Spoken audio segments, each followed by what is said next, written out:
Hello everyone, welcome back on our channel. My name is Giselle Willy Biro Maïdou and I am the founder of Nyoni Initiative. As you can notice, we have changed the decor of our usual setup. We are in Westlands, Nairobi, the new business center of Nairobi.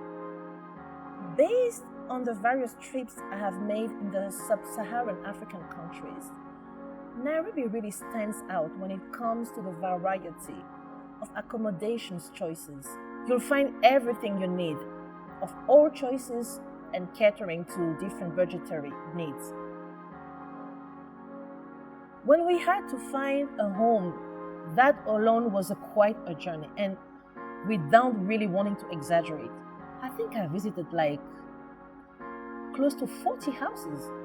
We were looking for a place to call home that offered safety and security and protection, especially for our son who was diagnosed with autism spectrum disorder, ASD. We were also looking for a specific house that would suit our style, if I can say so. When a family is affected by ASD, safety measures in a house will often last throughout the life of the individual with ASD. When my son was younger, from 3 to 8 years old, there was no way we could leave him unattended. Just a minute of inattention and he'd be diving into a swimming pool. And actually that happened once we were on vacation one time. My husband had to go get him out of the swimming pool, still with his clothes on. My son would also just run out of the house as soon as we would open the door. And he would also get into any car open that he will find within our parking lot. But now my son is now 11 years old and he has come a long way. He's so much calmer and follows instructions very well. A few months ago, I met an awesome real estate agent, really, I think the best. And I believe she's been touched by my story and I think also by other parents' ASD journeys. And she has initiated this video. Why don't you introduce yourself, my dear? Hi, I'm Raki Rawal and I'm an estate agent with Pam Gold in Kenya. We cover the areas of Kuna, Loresho and Lower Kabete together with my work partner Rosie Barrow.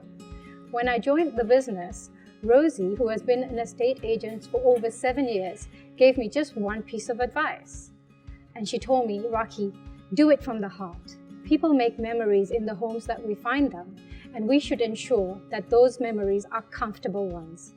And that's why I'm with Pam Golding, and I think it's different because it's not just about a transaction. We really care about the home that we find you. When I met Giselle earlier this year, she was so different from the other clients that I'd worked with. Apart from the fact that she was so charismatic and fashionably dressed, she was very particular in the questions that she asked. She was detailed, and that intrigued me. And that is when I came to know that she had a son with autism. It was then that it became very personal for me to ensure that I was able to find a home that would take off every single need that she wanted. And guess what? At that point, we didn't have a home that matched her needs. But I'm still here with her because I can call her my friend. And I've been able to learn so much, and I want to help her create awareness in her cause, but also ensure that further clients that we have were able to meet their personal needs. I'm here to learn from her and to share what other basic things one has to consider when looking for a home and having a family member with special needs or autism. Giselle, would you like to share with me the prerequisites that you had, particularly for your case? Yeah, sure, I'll do that. As every parent with a child with ASD knows, there is never a single solution that works for all kids. There's a saying in the autism community, if you know one person with autism, well, you know one person with autism. In other words, there is no single set of characteristics for those on the autism spectrum. If I had to choose the ideal home according to my son's preferences and needs, it would be the house where I live right now. And we are so grateful to God that we found what it's really suitable for him, and we live in a small gated community that has a small garden, a well-lit house, spacious rooms with a lot of lightings, white and pastel walls, and it's just a very, very well secure place. And oh, I mentioned the windows have protection bars, and most of the rooms are self-contained with shower because actually my son is afraid of bathtubs. And the balcony also is not easily accessible. So these will be like some of the criteria for my son. I think for 2020, for lack of better words, has been uncertain. The pandemic has caused disruption in all sorts of ways. So I think, and it's global. For us in Nairobi, I believe staying here, we've been fortunate enough because we do have good weather. At least for my boys, I know I can see them take a break, go outside, ride the bicycles, kick the ball.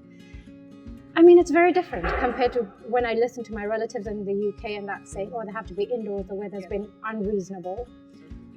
But I think one of the big things that has probably played a big factor for you would also be having understanding neighbors. Yes, absolutely. Absolutely. I say amen to that. My people will abide in a peaceful habitation, in secure dwellings, and in a quiet resting places. That's a verse from Isaiah 32, verse 18. And I believe it's a wish that all of us would like for our families. So in the next video, Raki will take us into some different homes and we can practically go through the do's and the don'ts when you have a child on the autism spectrum disorder. If you find this video useful, please like it, share it, subscribe to our YouTube channel, and make sure you don't miss our next episode by hitting the notification bell. Until we meet again, don't forget, when we touch heaven, our lives will surely change.